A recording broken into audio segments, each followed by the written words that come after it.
Hi, this is Shruti. Hi, this is Shukti. Hey, it's Shreeya, and welcome back to Need A Natter. Yay!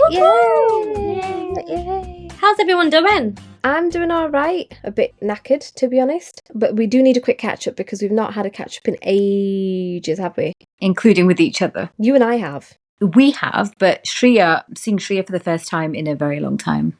I've been majorly out of the loop with you lot. Why don't you guys start? Because you guys have been together. So it feels like ages because the last time we didn't do a catch-up right. So I'm like thinking in my head, what have I been doing since the last recording? I've done loads. So basically, we had a big family get together in Italy over the past few days because one of our cousins was getting married. And Did and I, Mum, Pa, and all of Did's family, like we all went to Lake Como to this wedding, and we left Shreeya behind. They left me behind. I got such major FOMO, and I was on the group chat for it, and I couldn't even say anything on the group chat because I just felt like I was going to spill my heart out on how much I wanted to be there. I wanted to be there so bad. But hey man, your girl's got to work. I couldn't get time off. We really missed you, Shreeya, but it was super fun to catch up with everybody and just experience such a lovely place. It was a beautiful place. We just partied it up and got rained on lots. It was fun. Don't lie to me. You guys didn't miss me. You were all having way too much fun to miss me. Don't lie.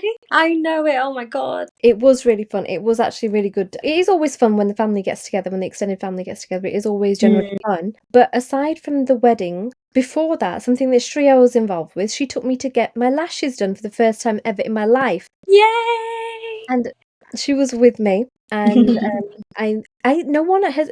They have to tell you more clearly that it's a really long process to get your lashes done, right? It's like a 2-hour procedure of having your eyes closed. I think I fell asleep multiple times during that. So I was listening to a podcast while getting my lashes done, and I was put to sleep multiple times. Not that it wasn't good. It was a good podcast. It was super interesting. But you have to have your eyes closed for 2 hours. Yep. Did you know that? I had no idea. I've never had my lashes done. I don't know if I'm allowed to get my lashes done because I've been told that I would look ridiculous in it, but I think I might just go and do it just to have a sleep. No, do it. It's really good. Hers looks so good. Mine looked so good. Do it. It's not going to look ridiculous. It'll look nice. And another thing, this is the reason that I got it done. The first time I got it done was when I went to holiday in Mexico, and it was like a resort holiday, so I did not want to be wearing makeup. I just wanted to be swimming in the sea, just chilling. It was supposed to be just a chill holiday, which I've never done in my life. But I didn't want to be wearing makeup. And when you get your lashes done, you feel like your face is done. And Sugar Diddy feels the same, isn't it? You feel like you don't need to do anything else with your face. No, I do feel like that. And so the idea of getting the lashes done was Shreeya has been telling me, because I have been home now for 2 months, more than 2 months. It wasn't supposed to be this long a trip, but the plan was that while I was here, we do a trial for the wedding. And it just so happened that we got an appointment while our cousin's wedding in Italy was just about to happen, so I could kind of trial my lashes there. The timing worked out really well. But no, I didn't realize that it was a long process, and I didn't realize that you can't keep your eyes shut for 2 hours without falling asleep. Even if you listen to a podcast, that's really interesting. Yeah, at least I couldn't. But anyway, less about that. I'm intrigued as to what this podcast was about because I wonder if people listen to us to fall asleep. Please tell us. I don't know if that's a compliment if they do. We might have very relaxing voices. You never know. It could be a bit of ASMR. Yeah. I doubt it. We cackle a lot. Yeah, that's true. Actually, we do. Loudly. Yeah, I certainly am guilty of that. So, should we start our topic for today? Let's start it. So, I am going to be talking to you guys today about something that I've been really fascinated with. It is a mystery. This whole thing is based on multiple documentaries and research that I did on my own on this mystery. I first watched a documentary on this when I was about 7. I think one day after school I came home and watched it on TV, and it was quite a dramatic one. It's an American-based mystery, and there is always a lot of drama if you watch any of their documentaries, and this one really captivated me and I was just fascinated with it straight away, and it's a mystery till date. So, can I have a drum roll, please? The disappearance of Flight 19. Woo! So this is actually from 1945. Now, we always hear about a lot of flight disappearances, but it's usually to do with like commercial planes where people are going on holiday and traveling and there's a lot of people on board. This is very different to that. So I'm going to just get into it. So let me start off just by asking you guys a question.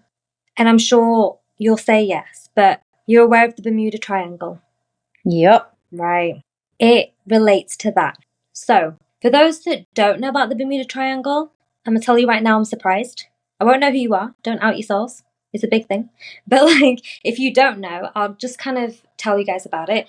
So, it's towards the far western side of the Atlantic Ocean, and it's flanked on three sides by the islands of Puerto Rico, Bermuda, and mainland Florida.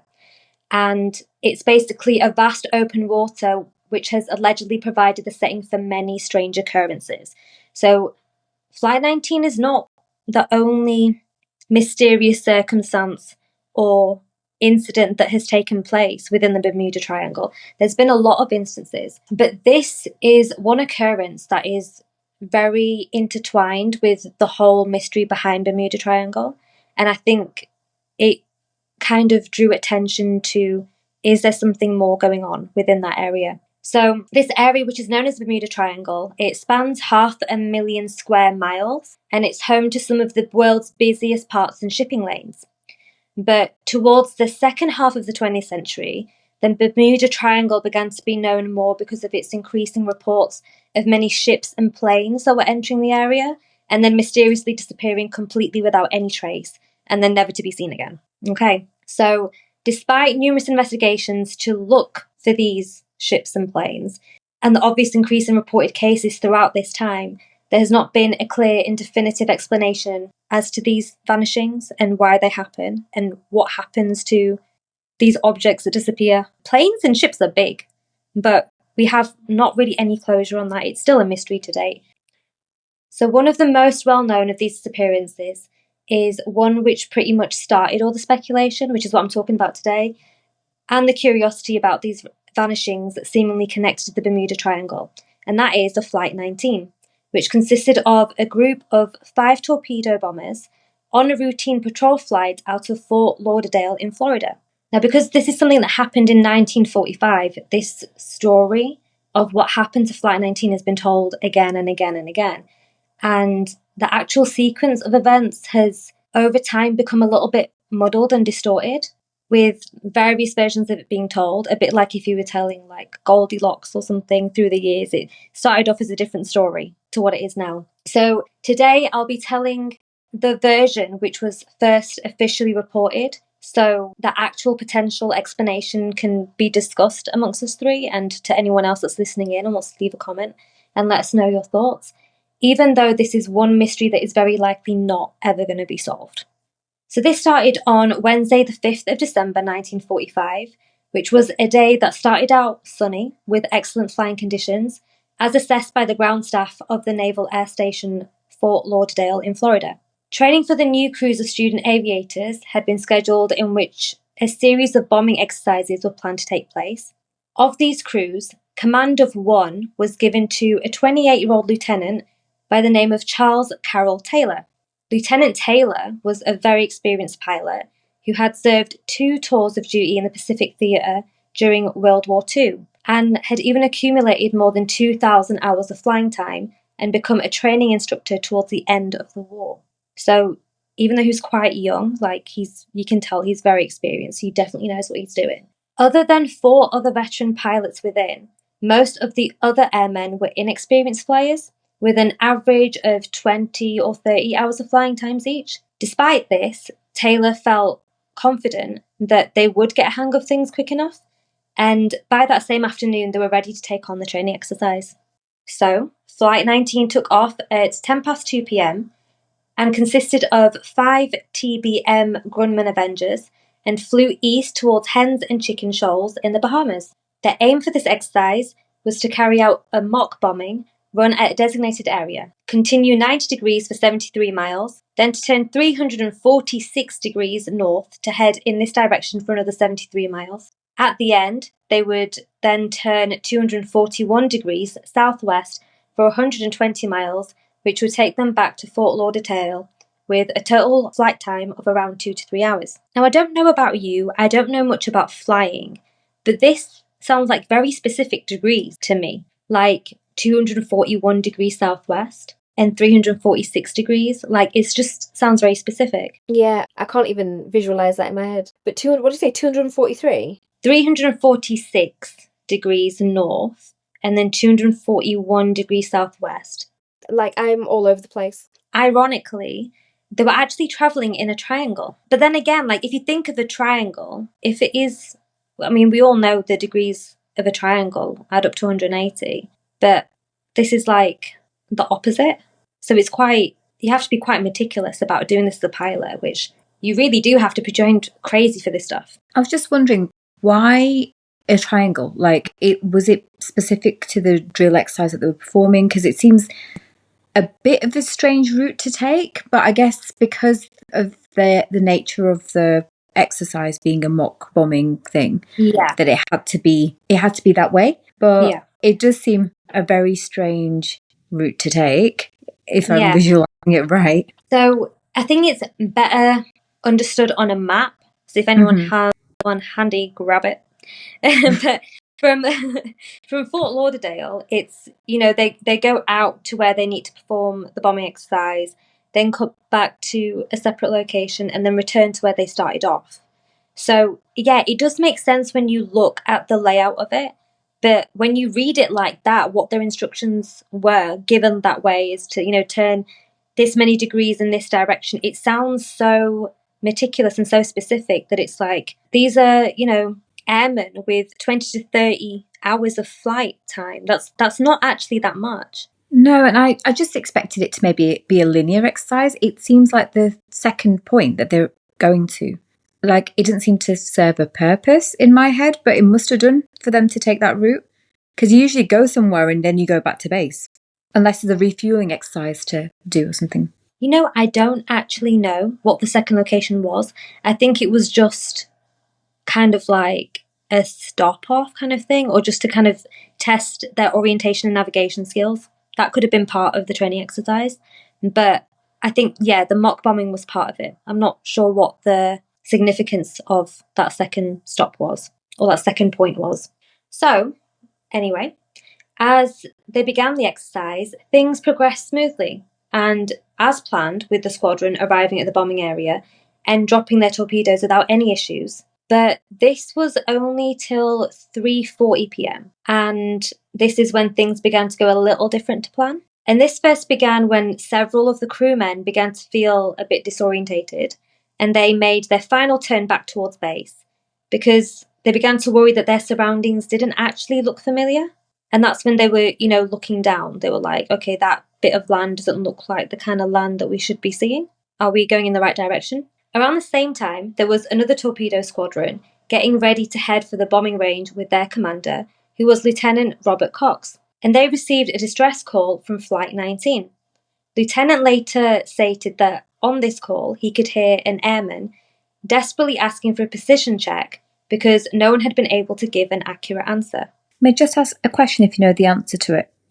With the navigation equipment, was it similar to what we have in place these days? So, like, communication-wise and looking at things on a compass, would it have been more laborious, perhaps? So there are similar things, like I've just mentioned, the communication. So that's pretty similar to now. It's probably just more clearer. I think the technology's just got better and more crisp. But I think the fundamental basics are still there. I don't think they were lacking in that sense in terms of communication or what they have. Maybe for navigation, I reckon it is a lot more advanced now than it was in 1945, you know, but I don't know the specifics of that, to be honest. What I do know from this, and I'll get into that at the minute, is that they were relying on their compasses. Okay.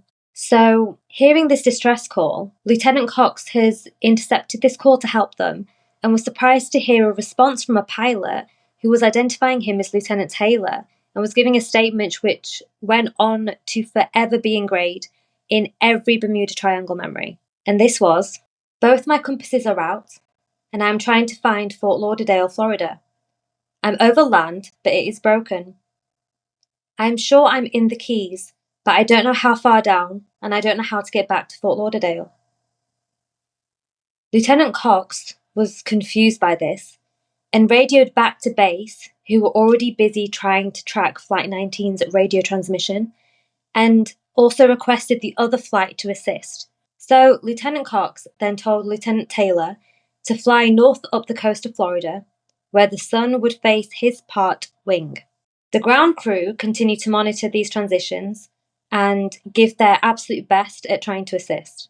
Meanwhile, Lieutenant Taylor was finding it impossible to find the sun, despite it being a clear day. He went on to insist that the flight would turn northeast to avoid flying over the Gulf of Mexico. Unfortunately, to add to this confusion, none of the in-flight navigators were able to confidently give their position either. Now, this is when things begin to get worse. Taylor was now asked to switch his radio frequency because his signal began to fade out. But for unknown reasons, he remained adamant and insisted on maintaining his current channel, but then changed his course once again with the optimism that he would find a landmark which he recognised. So now more assistance was given as well, because, like I said, no one could confidently say where they were, and the ground crew didn't know where they were, and Lieutenant Cox was also trying to figure out where they were, and just no one seemed to have the faintest idea, really. So numerous ground bases were actually now in play after being alerted to the squadron's evident distress, but not much more could be done to monitor the radio transmissions and offer the correct course to take. But most of these went unacknowledged because Lieutenant Taylor's frequency then faded. And it gets worse, because by 4:30 p.m, the weather began to deteriorate. So now the entire crew were having to try and navigate in poor conditions, which was going to be difficult for even the most experienced pilots, never mind the newer recruits. And just remember what era we're talking about. Options were limited here. We're talking about 1945, and flights get delayed even now in poor conditions for commercial flights. So you can only imagine these guys are trying to do a mock bombing, training exercise, and they're just trying to get back to base. And suddenly they don't have a clue where they're going. It's not looking good. But now, 45 minutes later, at around 5:15 p.m, Lieutenant Taylor reported that the flight would now turn west to reach what he anticipated was Florida. But Port Everglades, who had been assisting, advised that their fuel reserves were not going to hold out for much longer. So remember, this was, again, only a training exercise. They weren't going to have a lot of fuel on them. They took as much as they needed. It was supposed to be, a quick go around in a triangle and come back home, really. So, the last communication. And yes, we are already there in the story, and it's very important. The last communication was confirmed a mere 5 minutes later when Lieutenant Taylor made what would be his last ever communication to Fort Lauderdale. And this was, "We'll continue to fly 270 degrees west until we hit landfall or run out of gas." After this, ground-based communication were unable to contact Flight 19, but were able to still monitor the conversations between crewmen for over an hour more. By 6:20 p.m, they heard Lieutenant Taylor say, "We'll have to ditch on less landfall. When the last plane drops below 10 gallons, we will all go down together." And with that, what was now Lieutenant Taylor's last order to his men, all communication with Flight 19 ended forever. Do we know where the last location was specifically?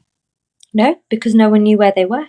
If they knew where they were, they would have been able to assist them in telling them what direction to go home, even if Lieutenant Taylor was on the side. Sorry, what was the last known location that they were at? The last known location, for absolute definite, is that second point that they reached. So something happened with their orientation to get back to base, pretty much. Seems like it, yeah. What's maddening my head up right here in all of this is that he couldn't figure out where the sun was on a bright day. Right? I know, that got me as well. I'm just thinking that, just now getting the flight from Milan back to the UK. I mean, okay, a little trivia for you guys here. But I generally knock out, like I fall asleep before the flight takes off. I wake up as the flight lands. That's literally what I do, unless I'm woken up for feeding time. But I sleep on flights. What gets really annoying is when you can't shut the blinds during takeoff and landing. You have to keep them open, and the sun is always in your eyes if you are flying during the day. When it's a bright day, you know where the sun is. Yeah. So it seems like they were in some kind of weird vortex type situation where they can't find the sun. Yeah. Like, it's in the sky, dude. Yeah. How can you not see it? But that's what's maddening my head up. That's what makes it seem a little off, the entire Right? thing for me. Yeah. It's the exact thing that I thought when I watched the first documentary, because I was like, it honestly seems as though they've just entered like a different realm Yeah. or something, and they've gone somewhere where the sun doesn't exist. Because how would they not? They're in the air. They're in the Yeah. sky. How can they not see the massive sun? Yeah, that's baffling me too, majorly. Even if it's a cloudy day, like if you guys remember when we were shooting just a few weeks ago, we were filming and it was an overcast day, but when you look up in the sky, you get an idea as to where the sun is. Yeah. Right? Because it's generally bright, unless it's like a really cloudy, gloomy, like rain-filled clouds. Unless it's that kind of situation. But even in a normal overcast, you can see the sun. So what happened? So I'm going to go on to now a little bit more about what was happening back on ground, because obviously they were really confused. Like I said, it was supposed to be a simple training exercise. Lieutenant Taylor was confident that he was happy to lead quite inexperienced pilots that had only 20 to 30 hours of airtime experience. He was happy to lead them on a mock bombing exercise. So he must have thought, yeah, it's quite simple, we'll get this done, and he was confident. So back on ground, yeah, they were really confused as well. And reality struck with a chill to the ground staff. But the full scale of this tragedy was still to be comprehended. Even before Flight 19 was considered lost, aircraft and crews from naval bases all over Florida were searching the skies for the missing planes. As the search continued, light began to fade in the sky, and 2 PBM Martin Mariner aircrafts were diverted from their training to also assist with the search of Flight 19. By 7 p.m., everyone split off to cover wider ground, but around 30 minutes later, one of the Mariners reported a radio check, and almost immediately after, this too went silent. So now not only were the naval authorities searching for Flight 19, but this 6th plane was also being searched for. This search continued for the next 5 days, where hundreds of aircraft scoured the entire area for any sign of the aircrafts and what end they had met. By 10th December, the search was called off. An additional 930 flights were used to search for the last squadron and the missing Mariner plane, but nothing was ever found. Even 80 years later, we are no closer to understanding and unravelling the true mystery of what happened to Flight 19 and the 6th plane on 5th December 1945 within the enclosure of the Bermuda Triangle. Wait, so 2 planes went missing? Yeah. Flight 19 was the first one. Well, it's not 2 planes, actually. If you remember, Flight 19 consisted of 5 planes. Right. It was a squadron of 5 different planes. So it was Lieutenant Taylor that was leading these 5 planes in the direction. So they collectively were moving in the same direction. But the 6th plane, which was one of the searching planes looking for Flight 19, that plane also went missing within the same area. So what was the time difference between the 2 sets of vanishings? It was on the same day. I think maybe within an hour or 2 of them deciding to send out planes to search. And just to recap, like these were ideal flying conditions. There was no known reason why anything would change with the weather or visibility or anything of that nature. Well, it started off a clear, ideal day for flying, but somehow, for some reason, and it's really strange if it's just a coincidence, and it seems like maybe it just is, but the weather did turn poor. Poor enough for it to be poor flying conditions. So there is that as well, but there was no indication of that. That's what But I then mean. again, they were a lot longer than they intended to be, so they probably didn't think ahead and look at what the forecast would be later on in the afternoon, maybe. And I suspect forecasts wouldn't be as, I mean, they're inaccurate now, but I suspect they'd be even more inaccurate then. Yeah, absolutely. As you can imagine, the public wasn't going to be very happy about this. They're going to be quite concerned because these are, even if they have 20 to 30 flying hours of experience, they've got more than the rest of us, right? And it's quite concerning when someone who is leading that is a lieutenant, an experienced flyer as well. And he's led all these other pilots, and then another plane that was searching for them as well has gone missing. So there was a lot of concern, there was a lot of upset, there was a lot of fascination as to what has actually happened, because planes are massive. It baffles me, how they even go missing. But in 1945, and, the whole thing about the Bermuda Triangle just coming up, that started a whole other kind of fascination. And here I would like to start talking about the media. Yes, the media. Even in that era, without all the advancements in technology, news outlets had their way of flooding tragedies with their presence. When they caught wind of this, authorities were drowned in questions which they had absolutely no answers to. The Navy placed the blame onto Lieutenant Taylor, stating that his errors as the pilot leading this training were based on miscalculation when navigating, and this is what ultimately caused the downfall of Flight 19. But how about that sixth plane? Who was to blame for that one going missing? Because Lieutenant Taylor wasn't leading that one. What the Navy claimed, many refused to accept, stating that Lieutenant Taylor and at least another 4 of the crew were highly experienced as pilots. They instead questioned how, on such a bright and clear day, did this highly trained and experienced pilot lose their way during a training session. This was supposed to just be routine, a bit of practice, quite easy for the experienced lot, at least. But the question also remained, why did Lieutenant Taylor ignore all the advice that was given by the ground crew? So the media is basically saying either it's negligence from Mhm. Lieutenant Taylor or it's a conspiracy. Or it's conspiracy, yeah. But is there any motive that they're thinking? Not really. There was a lot of different stories that came up, a lot of different speculations, a lot of different interesting theories for sure that came about, which I'll talk about a little later on. But the media were just kind of spreading any idea that was coming to them, whether it was from the public or something that the Navy was giving them, like just kind of anything really. So It's the things same as never it is change. now. Yeah, they don't change.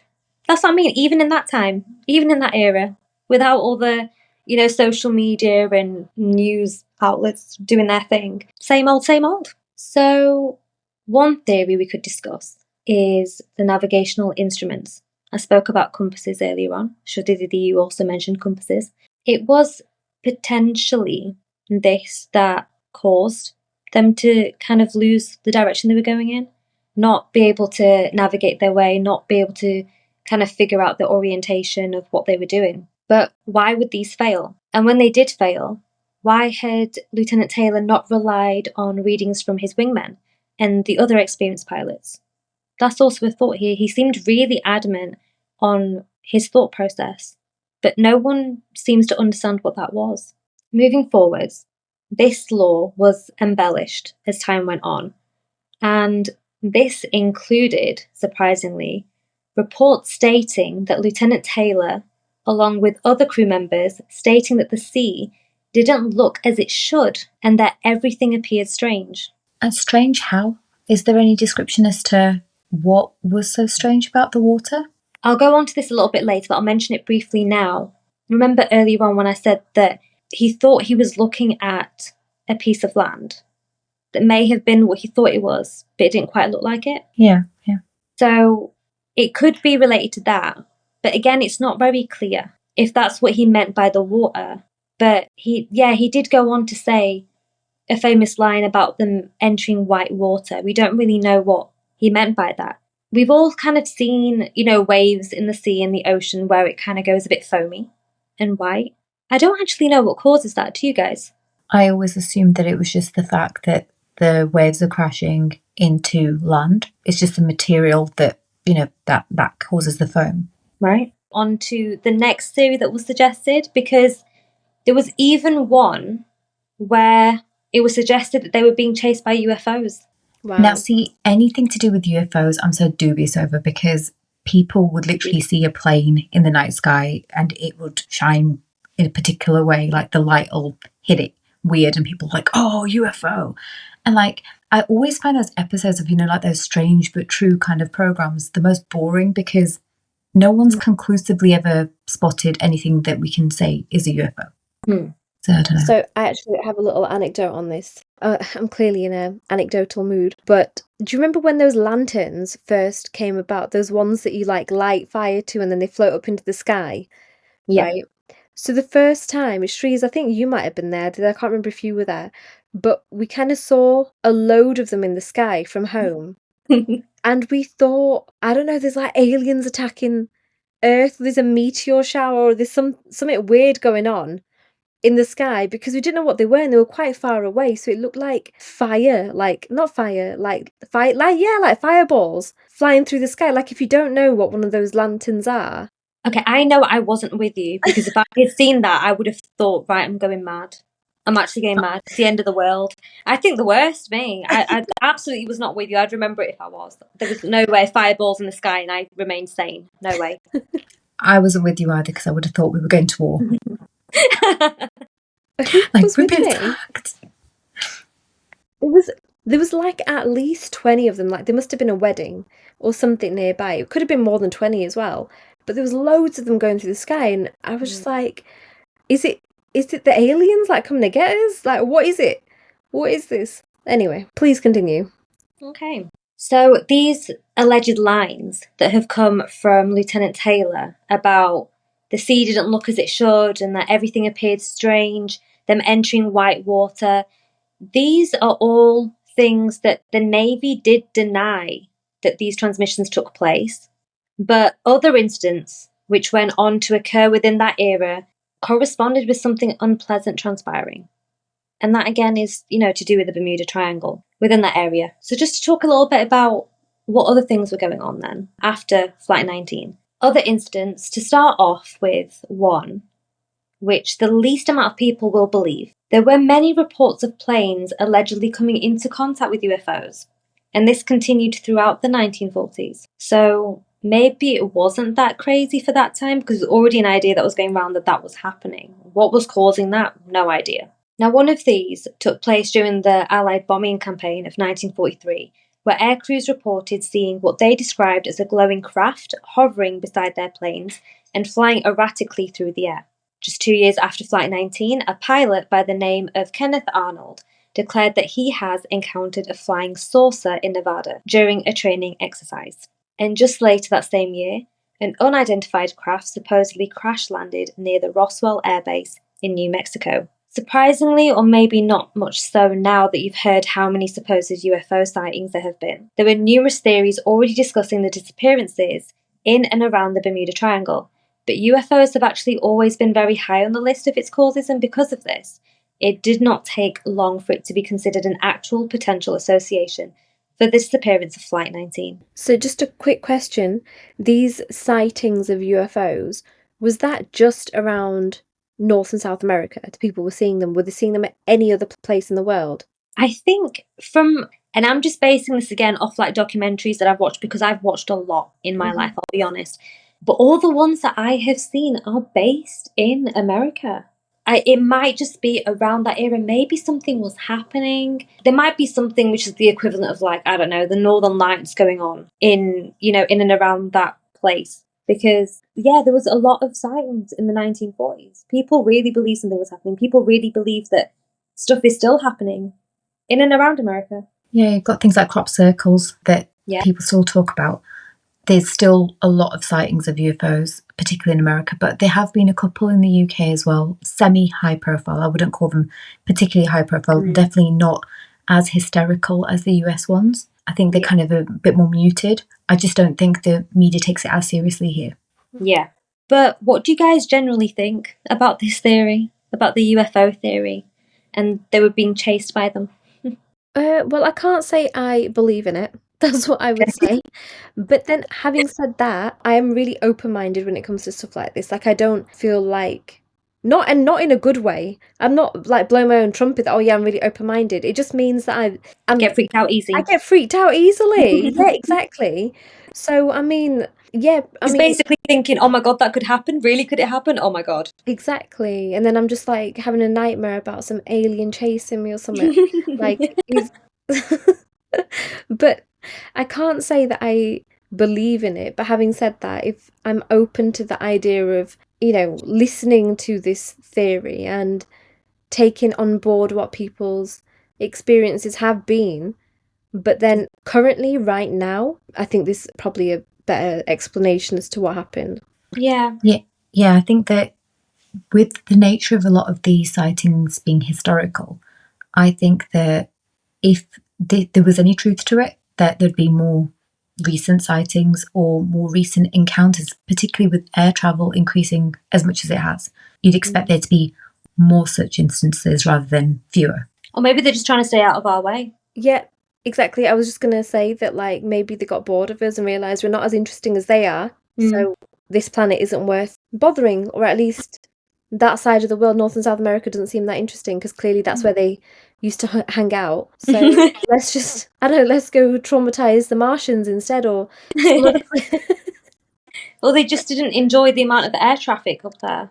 Yeah, maybe, yeah. Got too much for them. Yeah, really, I'm on the same wavelength, but more because of, like, when you listen to the actual transmissions that were happening over communications, there was nothing that the aircrew stated about anything resembling a UFO being sighted. It was all about the land and the sea. But many believers maintain that the original transmissions were tampered with to remove any mention of them. But if that was the case, then why did Lieutenant Taylor suggest that his navigation instruments were the ones that were failing? Oh my gosh, it could have got tampered with. I didn't think of that. So, like, I'm assuming they found a black box. Oh no, they wouldn't have even found the black box because they didn't find the aircraft at all. No. So this is just radio transmissions that they must have heard. Yeah, exactly. But didn't Lieutenant Taylor say that things looked odd, like the water looked different and that there was some land that he didn't recognise? So that was hearsay by people that were just, saying whatever theory that they thought was going on. So, like I said at the beginning, this has been told and retold many, many times since 1945 because people have been so fascinated by it, like me. And the Navy did say that this was not true, that he did not say that. But like I said, there are people that think that it was tampered with and those parts have been taken out of the recordings of these transmissions. So officially on the record that they disclosed, that's not actually what he said. That's hearsay. So those conversations that they recorded, we actually have evidence of that? We do not have evidence of that. The Navy is saying that there is no evidence of that. That's something that's kind of just been said, essentially. They've never released those No, never. communications? No. Well, that's quite shady as well, isn't it? What if this was an inside job? To get rid of really good pilots? To get rid of whoever's messing with whoever. How many pilots were on those flights? Or how many people in total were on those flights? Would be at least 5. Well, there's more than 5 because there's 5 flights. There's 5 planes, sorry. Yeah. So the crew of Flight 19 consisted of 14 crew members. 14 crew members spread over 5 flights?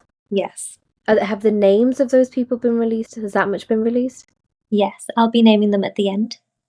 And they've all gone missing, and that's verified that they've all gone missing. No one came back.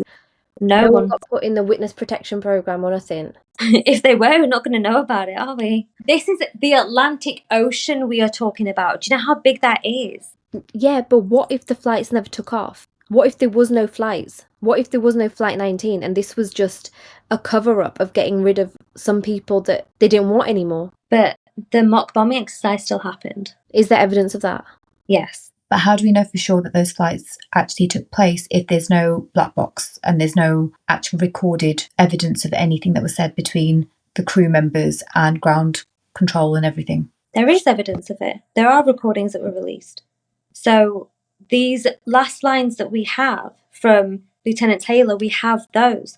What is hearsay from before is just what members of the public have allegedly made up and said that was said. It's kind of like when you tell a story so many times, things get repeated. So can you just clarify for us what things do we know for sure have been said? Because I think that's where I've kind of got lost here. Like I don't know what was actually said and what was hearsay anymore. Yeah, same. So just to clarify then, from what Lieutenant Taylor said at the time when things kind of started getting a little bit muddled, he had said this: both my compasses are out and I'm trying to find Fort Lauderdale, Florida, and I'm over land, but it is broken, and I'm sure I'm in the Keys, but I don't know how far down, and I don't know how to get back to Fort Lauderdale. So that is a transmission that we know definitely exists. There is also the record of his last communication, which was, we'll continue to fly 270 degrees west until we hit landfall or run out of gas. And then after that, when he was no longer able to maintain communication with ground base, but they were still able to monitor what they were saying to each other on Flight 19 between the 5 aircrafts. They could hear him say at 6:20 p.m, "We'll have to ditch unless landfall. When the last plane drops below 10 gallons, we will all go down together." Okay, cool. So these are recorded and they're in the public domain somewhere. That Yeah. this is the last thing, or these are the things. So we definitely know that flight took off. There's a conspiracy theory there. No, unless you've just created one and someone's able to prove it. Dun, Bum, bum, dun. bum. So, shall we start talking about a theory that I actually quite strongly believe in? Go for it. I would love to. Okay. So, there was a theory which suggested that maybe this disaster wasn't actually a mystery at all, although many have claimed that the navigators had been too young and inexperienced to effectively return to base, and that there is a technique called dead reckoning used for strategic navigation. This strategy is basically where the sun's position is used along with the local time to determine your current position, and then it's used to calculate their position half an hour ahead. But in 1945, this was a technique which was so far from being used accurately, and it would have proved very, very difficult for even the experienced flyers. So the squadron was also vulnerable due to none of the planes having any kind of timekeeping devices installed. And though most of the crewmen had their watches, if you remember, none of them could actually find the sun. So this isn't a technique, this isn't a strategy that they could have implemented. And even though the day had indeed started out with ideal flying conditions, the weather deteriorated, and with the darkness closing in, any attempts to locate landmarks they had recognised and could recognise was proving impossible. Back to these compasses, which Lieutenant Taylor said had failed, along with those of his crews. It has also been suggested that the Bermuda Triangle could possess certain magnetic qualities which interfere with the effectiveness of compass readings, leading to ships and planes becoming victim to this interference. But there isn't actually any evidence to suggest that, and it's complete speculation. But also, compasses are not perfect, but it does seem like something affected all the compasses Flight 19 had with them. But what could that be? Compasses will and should consistently give different readings over areas as large as the Bermuda Triangle, but I'm actually really curious what could have been going on with them here. But is there actually just a reasonable cause for all of this? A simple mistake which unintentionally turned into a tragedy? Often this can be the case with different mysteries, but let's discuss another, potentially even more plausible explanation of what could have happened to Flight 19. So the theory that I kind of stick with is actually based on what the Navy Board produced, which was a 500-page investigation report which made several observations. Now, the ground crew from Fort Lauderdale and Port Everglades triangulated the last known position of Flight 19, which was approximately 80 miles from the coast of Florida towards east of Palm Bay.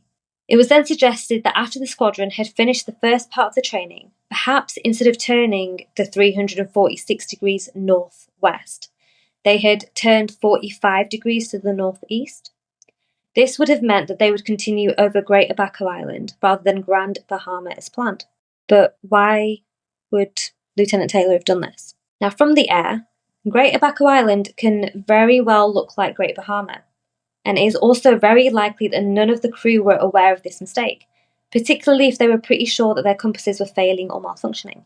Now, once they turned 241 degrees southwest, with the understanding that they were now heading back to Fort Lauderdale, now it could be that they have instead flown over the distant Abaco Islands in the north, which is known as the Fish and Pensacola Cays, and from here, they realised something was not right, and this is where the confusion began.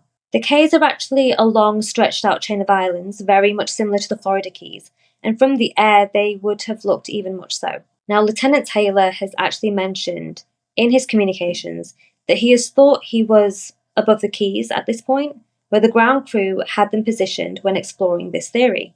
Is it possible, then, that this is what caused Lieutenant Taylor to be so adamant, because his compass was showing to be that out of sync as to where he now believed he was? And if so, is it then plausible that Flight 19 has then turned southwest after this part of the bombing exercise has actually begun to head towards the Gulf of Mexico? This almost conclusive thought process for Lieutenant Taylor is actually interesting for such an experienced pilot.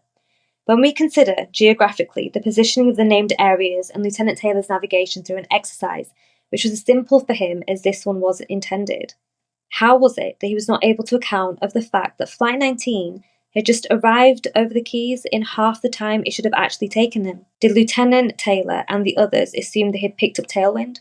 But still, half the time? But regardless, if it was in fact that they believed that they were over the Keys, then this would actually explain why they turned west for a short while before then heading northeast. Lieutenant Taylor will have then been hoping to reach mainland Florida. In reality, however, by this theory, they would have been flying out further into the Atlantic Ocean. Lieutenant Cox had begun to also fly south with hope of locating the squadron, but instead found that his communications with Lieutenant Taylor were beginning to falter, which supports this theory that Flight 19 was moving further and further from the Keys, which is where they were anticipated to be around. Now, Flight 19 by this point is potentially over vast open water. They went on to make numerous changes in their course, always in hope of finding the mainland when they did, but ultimately ran out of fuel and into the ocean.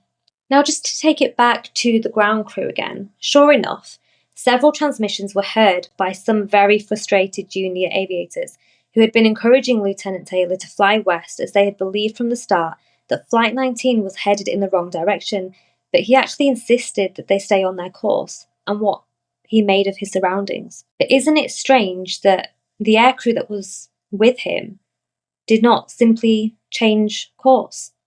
Hearing communications between the crew on transmissions, it was very clear that they had begun to panic, and with the majority being fairly new, in their desperation, are likely have to turn to Lieutenant Taylor to lead them back to land. Of course, since he was the most experienced pilot there, but also considering the training and discipline the crew will have had, as well more in that era, this could potentially have also discouraged them from going against any decision made or order given by the higher rank. So the big question, where is Flight 19? Following all of this, the question still remains. There was no trace and still isn't. You would have thought that a 5-day search, which was carried out in every direction, would have established something, surely. Any rubber life rafts, or the crew trying to remain afloat. But it is also plausible that the flight, once entering the ocean, have caused the crew to perish upon impact. The Avenger also was not known for landing on water particularly well. These Atlantic waters are also home to sharks. The crew could have fallen victim to injury on impact and even fatigue from trying to remain afloat in open water. My only thing is that the sharks would have eaten the people, but the sharks couldn't have eaten 6 aircrafts, right? Now, like, I understand that the ocean is still being explored and we're finding new creatures every day. Like, there's a shark that can live 500 years or something, Oh yeah, right? yeah. So there's all kinds of crazy down there that we've still yet to explore, but can they really eat aircrafts? The whole sharks thing is more about if the crewmen had managed to get out of the flight and tried to stay afloat, then they probably, it's likely that they didn't survive that because of it being shark infested waters. The flight itself, I mean, when you look at other times that, flights have crashed in the ocean and whatever, debris does stay around for quite a little bit, but then it does sink. Yeah, but even that little bit wasn't found. That's what I mean. Like, even after they've sent a flight out, the 6th flight out to go look for something, even that didn't find any debris. So that seems strange. That part of it seems strange, that where did all the... And it's not one aircraft, it's 6 in total. Something must have washed up. And plus that nothing was ever found anywhere, because like the Malaysian aircraft that went missing not so long ago, there was debris found, but very far away from the last sighting of the aircraft. So even if it wasn't found where they were expecting or where they were searching, it is plausible that it would have drifted out further. So it's surprising that nothing was found anywhere, and there were so many aircraft involved. Granted, the size of the aircraft would be much smaller than the Malaysian aircraft, but still it does seem a bit strange, I think. So I'll touch on this point a little bit later because I do have a little bit to say about it.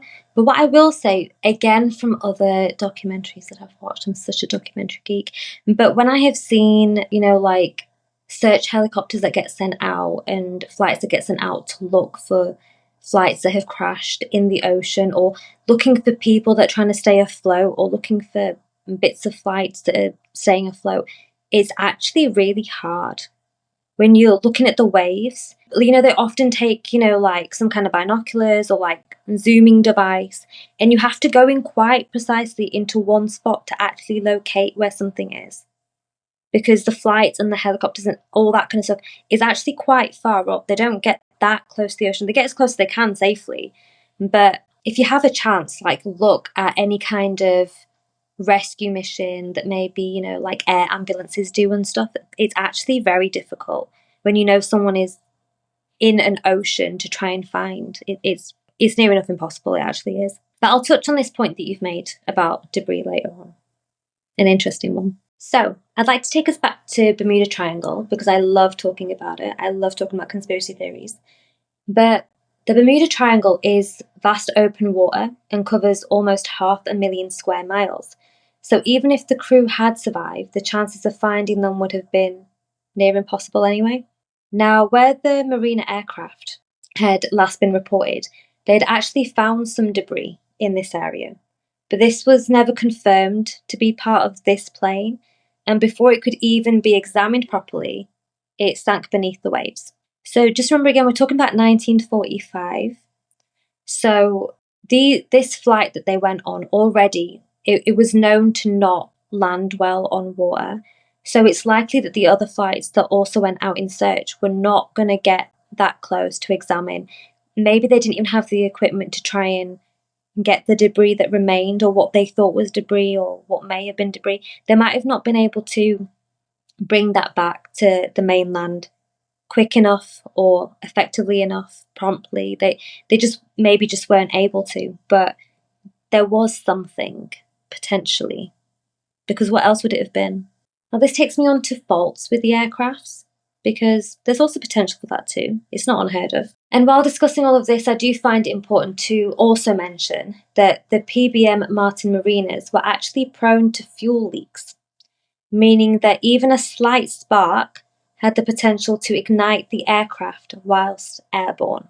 The PBN was capable of holding 9.83 tons of gasoline required for aviation, but its fuel lines were known to be flexible enough that they would become loose when in rough conditions and begin to leak fuel. Something else too. The crew of the tanker SS Gaines Mills had reported an explosion up in the air at that exact moment the marina completely fell off the radar, and also in exactly the same area it had last been reported. So this is the 6th flight. This explanation is actually pretty conclusive. Even if the disappearance of this one was not related to Flight 19's, it was also a tragic coincidence that both had vanished on the same day, somewhere across the same ocean. Do we know what went on with the compasses? Like, how did they all malfunction all at the same time? So what I mentioned earlier about Lieutenant Taylor potentially turning in the wrong direction and taking the rest of the planes in the wrong direction as well, this is probably why he thought that his compasses were wrong when actually they were right. And it's because he was he was literally going in the opposite direction to where he was meant to be going. So if you look at the starting point of a triangle, and you go up to the top, and then you come back to the bottom, and then you turn the opposite way, and then you continue going in that kind of direction, you'd end up in the Atlantic Ocean. So basically, he went in a Z as opposed to a triangle. Potentially. But why did he do that? That's the thing. He's just, according to this theory, he's just got disorientated, and it might have been because of what the land looked like from up there, and he mistook it for a different one. Don't you think that sounds like a bit of a rookie mistake? Absolutely. Unless, right? Now, compasses work on the Earth's magnetic field, right? What if there's something around the Bermuda Triangle that throws that off and it was actually a compass malfunction? That is what is speculated a lot. And I heard about an incident where there was a ship that sank there, and again, went missing rather. We don't know whether it sank, but yeah, that's the presumption. But it basically went off the radar, and the speculation was that it's something to do with the magnetic field, or there's something off about how compasses work within that particular area. That could be a plausible theory, although we don't know why. I don't think there's a concrete reason as to what could be causing that. No, and this is exactly what I mentioned earlier. because this is the exact word that I used as well, speculation. That's all it is. There's no actual evidence that that is what's happening, that compasses are being affected because of the magnetic field being different in the Bermuda Triangle. It's speculated. There's no evidence for it. But isn't That's it strange that there isn't any, even after, 80 years since this incident? I'm assuming there must have been something that has happened before. Was this the first incident relating to the Bermuda Triangle? Do you know? It was not the first. Yeah. It was the first big one that caught a lot of people's attention. And essentially, it's got to the point where, like, you think about this when you think of the Bermuda Triangle, you think of Bermuda Triangle, you think of this Flight 19. And in 80 years, they haven't got any closer to figuring out what the issue is, which I kind of understand as well, because you don't really want to go there. I mean, we don't know how the pyramids were built. Yeah. Lots of things we've not understood. But the thing is, that's not an ongoing issue. True. You know, the Bermuda Triangle still exists. No one's kind of got any closer to figuring it out. That's a bit strange, isn't it? It's a bit sus. Mm. I am now actually going to round it off. I'm going to end with a nice little conclusion here. Now, we can only really discuss the cause of Flight 19's disappearance, amongst others, if they were simply a series of unfortunate events or if there was something more sinister and unexplainable going on. It does seem that the mystery of this incident and of the Bermuda Triangle itself are indefinitely linked, where when your attention arrives at one, it is also taken towards the other. It is strongly believed that finding the missing squadron would provide the last key to solving and understanding what is essentially even going on with the Bermuda Triangle. And that's probably the same for anything else that goes missing around in that area as well. If we could find something that has gone missing, we might figure out what went wrong. Now, records also show that training accidents, and there was more than one, it wasn't just this one, but between 1942 and 1945 actually took the loss of 95 aviation personnel from NAS Fort Lauderdale. And even in 1992, there was another expedition where there was another incident, and it located scattered debris on the ocean floor, but nothing could be identified. In the 2000s, searchers even expanded their search area farther east into the Atlantic Ocean, but the remains of Flight 19 have still not been confirmed as found there either. I would like to just finish off by naming the crew whose lives were taken by this incident on Flight 19, starting with Lieutenant Charles Taylor, Lieutenant Foster Gerber, Captain Edward Powers, Captain George Stiers, Joseph Bossy, George Devlin, Walter Parpart Jr., Sergeant Howell Thompson, Sergeant George Pavanessa, William Lightfoot, Herman Delander, Bert Belluke, Sergeant Robert Gallivan, and Robert Grubel. There's also the names I would like to mention from the sixth flight, which was PBM 5 Marina Burrow number 59062. This starts with Walter Jeffrey, Harry Cohn, Roger Allen, Lloyd Eliasson, Charles Asano, Robert Cameron, Donald Peterson, James Osterheld, John Mendeas, Alfred Sawicki, Wiley Cargill, Philip Neiman, and James Jordan. This is according to a memorial list of the lost crew members. Now, quite often what we find, right, in incidents like this that happen, for example, when 9/11 happened or when, things like that happen, the family of people that have been affected or have got lost or, they're missing or whatever, they generally have a theory like so-and-so had an argument with so-and-so, so maybe that gave them motive to get rid of this person. Or has anything like that come out from the friends and family of the guys that were in the planes? So, starting with the main guy, Lieutenant Taylor, his mum, Catherine Taylor, she launched an investigation to clear his name, which was, he was initially blamed for the disappearance of the flights anyway. There were other family members as well, like the mother of the radio man, Walter Reed Parpart Jr. She fell into a deep depression and never fully recovered from the loss of her loved ones. But there's also ongoing research as well being done by their families. So despite the years that have gone on, there's also some relatives such as the nephew of Walter Parpart Sr., who has continued to research the events and try and find answers about what happened to the crew members. Also, at the Naval Air Station Fort Lauderdale Museum, because, yeah, there is one, which is pretty cool. I'd love to visit there. But they do actually gather there on the anniversary of the incident, and family members gather there to just try and remember their loved ones and get that connection and just talk about what happened, and if anyone's got anything else to provide to theories, I guess. So just coming back round again to Lieutenant Taylor and his mum, Catherine Taylor, because she really did have to work hard to clear his name, like I mentioned earlier, because it was initially found that Lieutenant Taylor was guilty of mental aberration. So his mum, Catherine, she ended up, being successful in exonerating him of wrongdoing by filing her own investigation, which must have been really difficult and tasking for her. So now that we've heard this story of Flight 19, I kind of feel like popular culture has been, influenced by this story. How, like shows like Lost. Oh, yeah. Do you remember Lost? And then there's another one called Manifest. Have you guys watched Manifest? No, I haven't actually. Manifest, I've heard of it. Yeah, Manifest was it started off really good, and then it just kind of, towards the end of it, the last season just seemed like, I don't know, they'd lost the plot entirely. Like, it became a bit supernatural.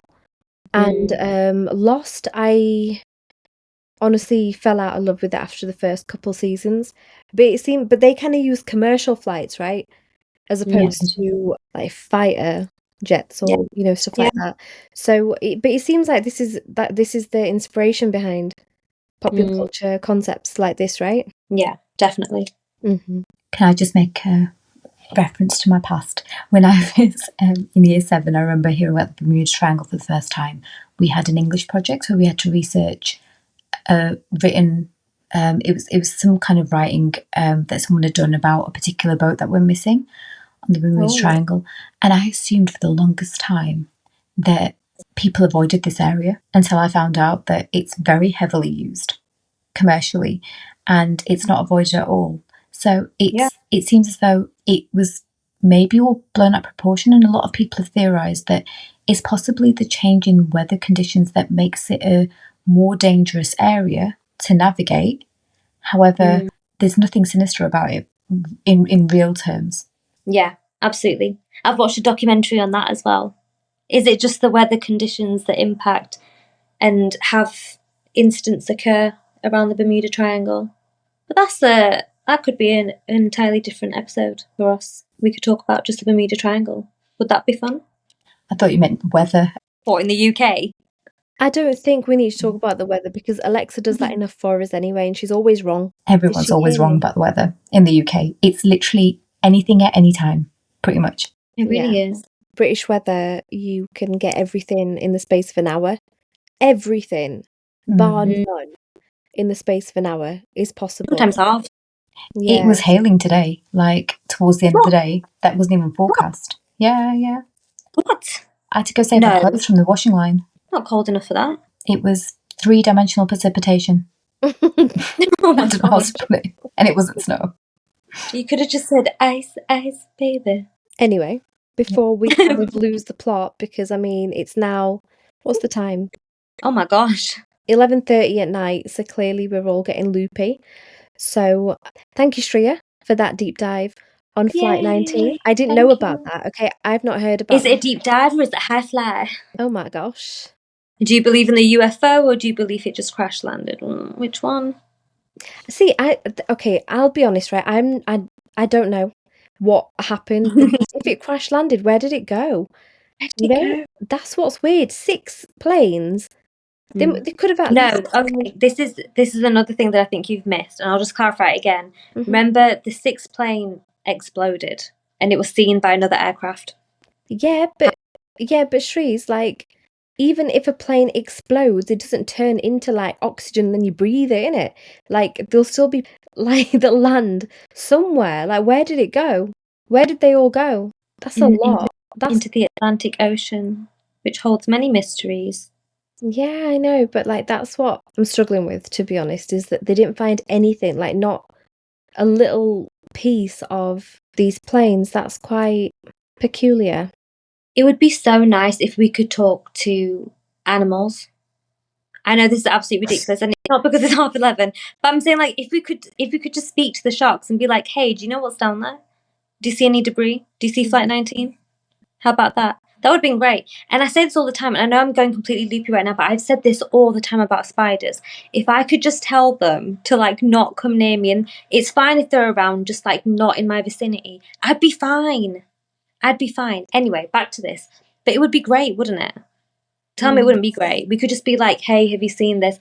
I'm sure they'd, help out a lot. Only if we're kind to them. I'm kind to them. I've got so much love for them. But on that note, let's wrap up today. Mm-hmm. Thank you guys for listening to Shreeya talk about her obsession, which has been ongoing since she was, 7 years old? If you guys have any more topics or anything that you want us to deep dive on or just chat about, like things that you just want us to chat about, then please do let us know. Drop a comment in the comment box, or if you're feeling really shy, then drop us a DM. You can follow us on Instagram.